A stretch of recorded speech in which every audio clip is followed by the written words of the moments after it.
அமித்ஷாவும் பாஜகவும் அச்சத்தில் இருக்கிறார்கள், பயத்தில் இருக்கிறார்கள், பீதியில் இருக்கிறார்கள்.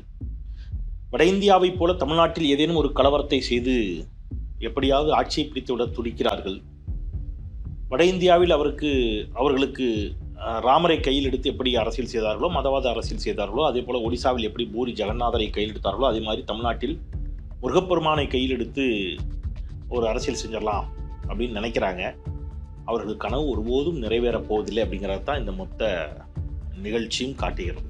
சில காலம் சிலரை ஏமாற்றலாம், பல நாள் பலரை ஏமாற்ற முடியாது. வட இந்தியாவில் ராமரே உங்களை கைவிட்டு விட்டார். ஏன்னா நீங்கள் அயோத்தியிலே என்ன செஞ்சீங்க? பாஜக தோல்வி அடைஞ்சது. அயோத்தி அமைந்திருக்கக்கூடிய தொகுதியில் பாஜக நடைபெற்று முடிந்த நாடாளுமன்ற தேர்தலில் தோல்வி. கேரளாவில் சபரிமலை இஷ்யூவை கையில் எடுத்தாங்க. சபரிமலை அமைந்திருக்கக்கூடிய தொகுதியிலேயே பாஜக படுதோல்வி. கர்நாடகாவில் அனுமானினுடைய பெயரை சொல்லி அரசியல் செய்ய பார்த்தார்கள். கர்நாடகாவில் தோல்வி.